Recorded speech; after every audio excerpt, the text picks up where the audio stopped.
Okay, we are recording. What's going on, guys? I am the Ruby King, and today I'm with a friend.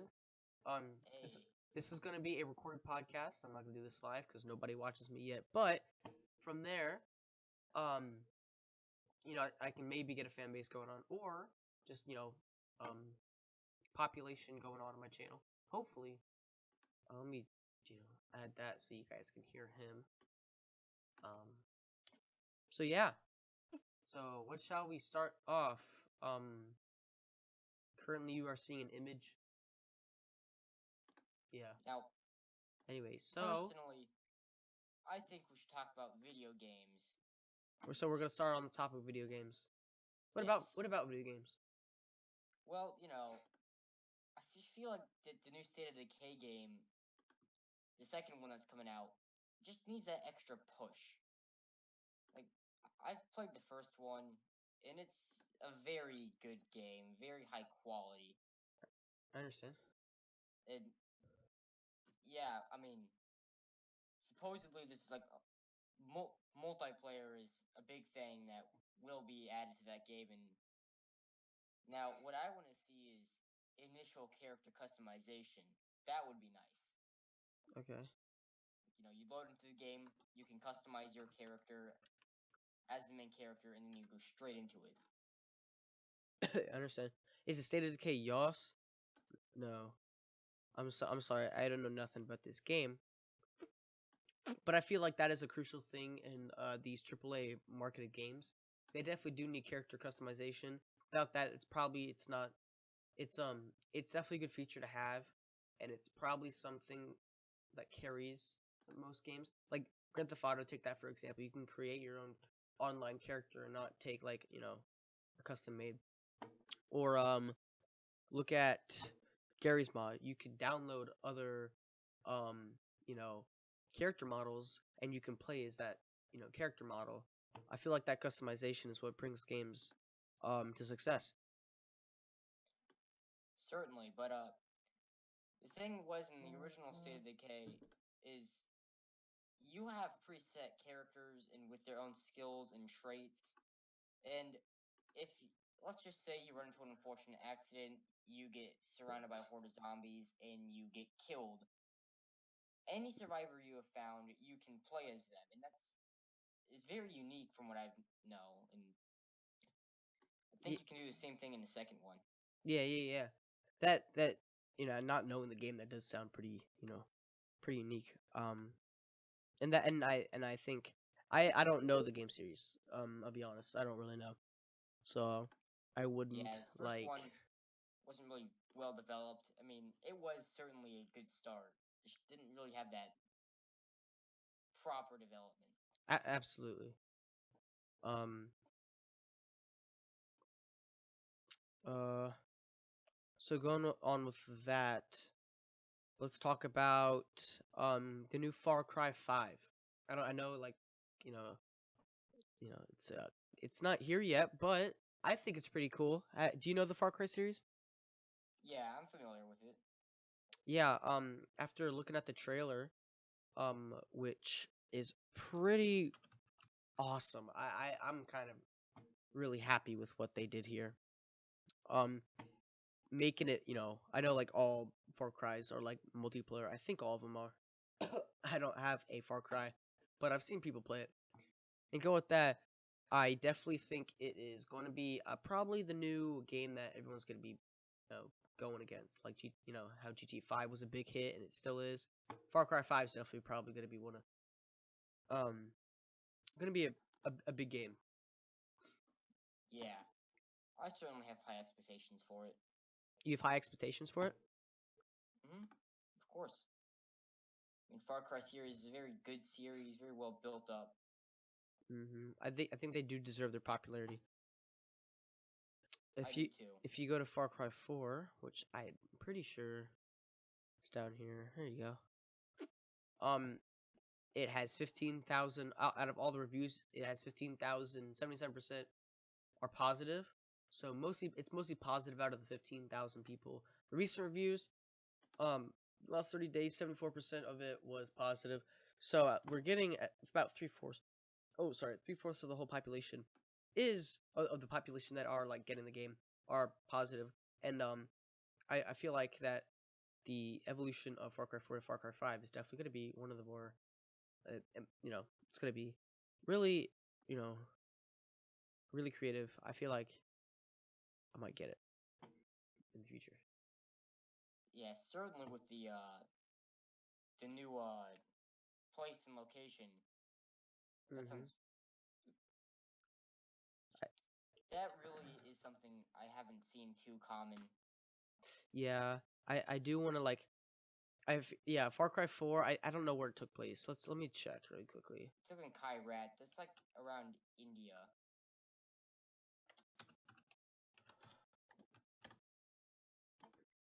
Yeah, Kyrat, and I think Far Cry 5. I think is going for like an American look, is it not? Yeah. Yep, Montana. There you go. And that's definitely what a lot of people, in my opinion, are gonna go after. Like instead of going on more of a I don't want to Foreign like style. for like foreign, you know up there. I think in Russia, right? No, I don't know where it Yeah. is. I think it's up there in Asia. Might be wrong though. It's right above India. Right above India, so it's Asia. And so yeah, going to, like, instead of a foreign, like not saying unknown, but like a foreign land, I guess. I'm gonna just keep it that. Yeah. It's going into like a more like a country, I guess. If you look at the trailer, it's all about farmland, I think. Um, and it's really the whole Far Cry series in itself has evolved pretty good. Um, I certainly agree with you. yep. So, what is your favorite adventure game? I guess you could say, and why? Adventure games. That's tough. I haven't been playing too much. When I do, I suppose you could call Fallout 4 an adventure game. Exploring the wasteland. Hmm. Oh yeah, definitely. Yeah, that might be mine. I'm really looking forward to the new Fallout game. I mean, there's been rumors circulating it's New Orleans, and that would be interesting. But it's just the way it evolved. Looking back from Fallout, the original Fallout, it's uh, I'm not sure how you describe it. You look up from above, you control the character like that, Yeah. and it's just evolved so much from that into Hmm. being a first-person shooter with ADS. Yeah. It's certainly unique, I and I mean, yeah, I feel like Bethesda really hit it off with that one. Um, yeah, definitely adding more widespread features, and you can finally find ammo in that game. So that yeah. Now, speaking of adventure games, I really do want to talk about this upcoming awesome game. I'm really addicted to it, I think. Or I know I'm addicted to it, but like not that much. Um, Red Dead Redemption 2. That is a big one. It's Rockstar Games has sadly extended the deadline instead of spring 2018. I probably would have had it by now. To the fall, October 26, 2018. And it's not a Steam game, so you have to pre-order it for not PS4 or Xbox One. Can you not get it for PC? I suppose not. Oh, I'm really upset. Anyways, Red Dead Redemption 2, I think is definitely gonna be one of those games. It's probably not gonna overtake GTA because GTA is more modern. But the campaign in this, I definitely has potential. Definitely has potential to overcome its competitor Red Dead Redemption and probably any other southern, western, um, you know, oldies games. Playing as cowboy, and going after gangs and all that. Yeah, I'm kind of upset though because this is a prequel. I'm pretty sure it's a prequel because John Marston was in the first one, and this one has a group leader that died in Red Dead Redemption. So this is a prequel going after that. Um, I would like to see John Marston in maybe the third or something like, um, or like this could be what GTA 5 did. In the trailer, it only showed like Michael, but it had Trevor and Franklin. So this could have and it could have that kind of basis. Yeah. So what other topics you want to talk about on this wonderful podcast? Well, I think we should talk about Call of Duty for a second. That lovely game that I believe is probably dead. I wouldn't say dead, but I think it's dying for sure. It's dying and it's certainly on life support. I feel like they should have just left it off at Modern Warfare. Yeah, I mean, Or once then they just Sledge. hitting it off. Oh, sorry, you go. Okay, thank you. They just started hitting off with these futuristic games, and it kept on getting more futuristic, and it kept on going until Battlefield 1 came out. And when Battlefield 1 came out, they copied their idea, and then yeah, went for World War II. Yeah, I feel like this was like Go ahead. This was Battlefield 1. It's the first time you really see any huge World War I style gameplay. I know Verdun exists, and that's very fun. I played that. It's like the first time you take a Battlefield game and put it back before World War II, and then Call of Duty, instead of coming with something with like Vietnam or Desert Storm, they just go ahead and do World War II, and they just go back to the same game. And I was playing the campaign, and I was disappointed for the first time. Call of Duty, they usually have good campaigns, relatively good campaigns, and it just disappointed me. Yeah. And the multiplayer, the maps, they just don't feel right. Yeah, I feel you there. Yeah. Now there's also one game I do want to talk about a little bit. Going on with the Battlefield theme. This isn't really a Battlefield theme, but it's Battlefront 2. Oh. That there's so much controversy around that. I feel like it's in my opinion, I feel like it's a game where everyone would if it had a campaign, everyone would love it. It does have a campaign. The second one does. The first one didn't. So, and I know the first one didn't, but there's no point in changing the one that came out a while ago. Yeah, I am tempted to get it. But I've played it, and I hold a very unfavorable opinion about the game franchise. Because personally, I kind of like the second one. It's got a nice multiplayer. Unfortunately for me, I have the unfavorable opinion, so I'm gonna get hated on for this. But yeah, just it has a good style. But Star Wars, the Battlefront 2. I mean, if I get it, that would probably be a good podcast itself again. Talk to you about this stuff, all that. But this upcoming, or it's not upcoming because it's already here, but this game definitely has potential, and I think it already showed off its love. It does suck though because you have to pay an extra $20 to get this like upgrade packs and all that.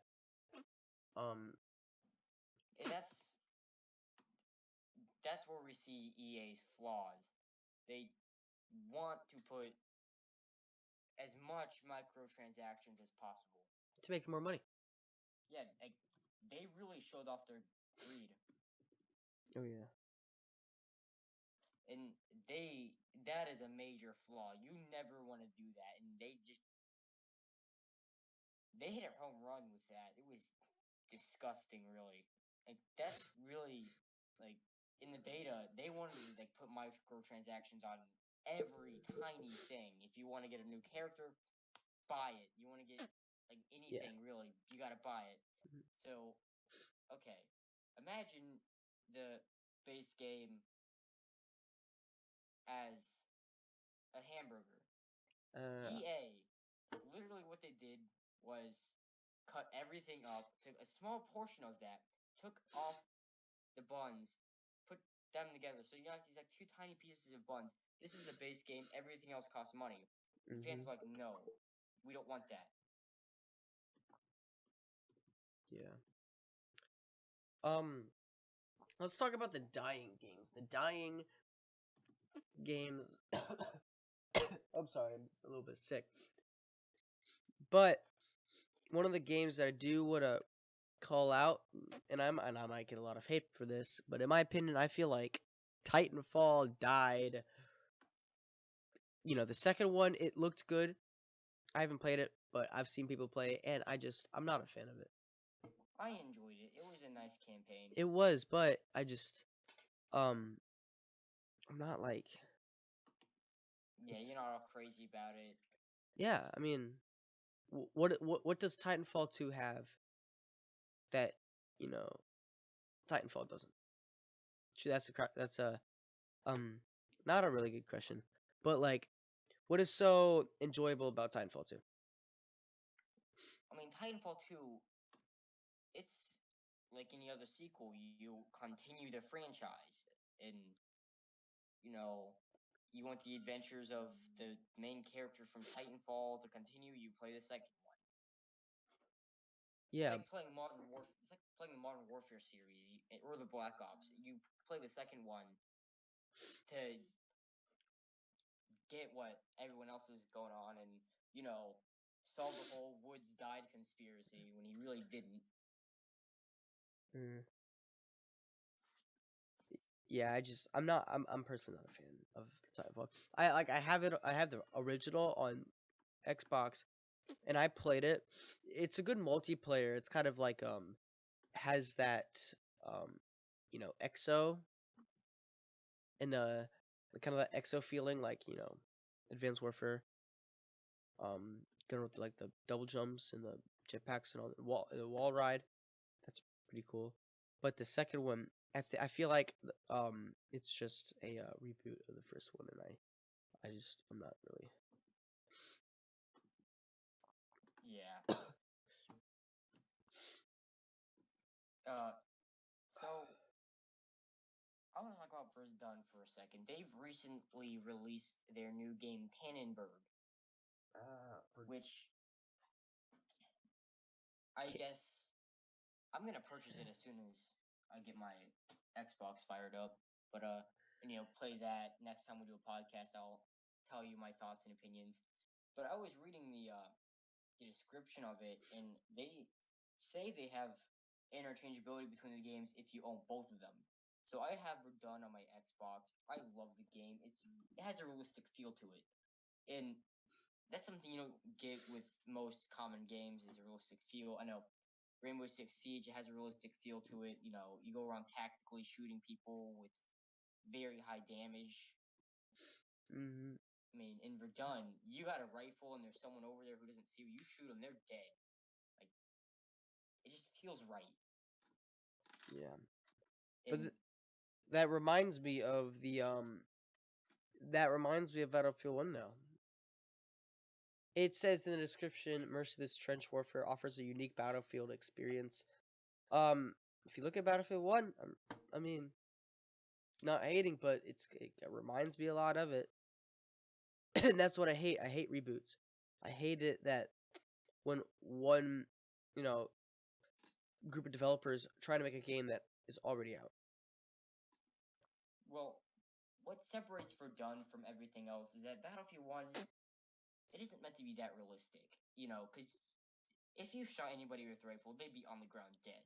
Yeah. You can shoot someone with a rifle twice in that game, and they would be dead. And same thing goes for a pistol. You can shoot someone a couple of times in the game, and they die. In Battlefield 1, you have to shoot them a couple more times. In Battlefield 1, it's your casual first-person shooter. Verdun is a more realistic first-person shooter with more trench-oriented gameplay. Well, Battlefield 1, we all know that they have just a better multiplayer in general because of their vehicles. Mm-hmm. And making vehicles is definitely good. Like, it's been their staple for a while. Yeah. We're in Battlefield, Call of Duty. It's all infantry focused and short, close combat. Battlefield 1, you have close quarters combat maps, and those are very good. Then you have open maps where people are lugging each other with tank shells, and it's beautiful. Yeah, sure. So, yeah, Verdun. It also has one single game mode that is, well, it's got 5 game modes, but the one that most people play, and like the most commonly played one, from my experience, is the where you it's actually trench warfare. You capture the people's trench. If you fail, you go back and repel their attack, and it's constant. And that is what trench warfare is. Now, Battlefield 1, they could get away with saying, oh, we have trench warfare too, because they have trenches, but people can just go around the trenches and kill people in there with the tanks and stuff. And it's not really trench warfare, because you don't have any of that going back and forth kind of thing. You just have several objectives, and you attack those objectives. And with like the French DLC, they added in a new frontline mode a while ago. Yeah. And that's probably the closest they'll ever get to trench warfare without there being any trenches, where you have 2 objectives fighting for one area. If you lose, you fall back. If you win, you go towards the enemy. But there's nothing as serious as Verdun's trench warfare. And Tannenberg is all about the Eastern Front. And Verdun was missing that, but at the same time, Verdun was heavily focused on the western portions of the war.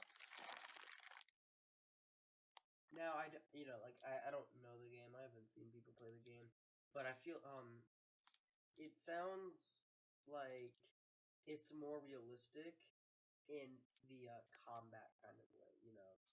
But I feel like Battlefield 1 looks better overall. Yeah, well, I mean, I've seen so like Battlefield just I've seen the flares in the game. You know how like Gary's mod, you have like if you go to like the flares or you know, different view about like the sun and all that. That's what I see. That's what I like to look at and look at, like, you know, notice during a video game. I'm not saying because I haven't played Verdun, but you know that's what I notice in the game. yeah.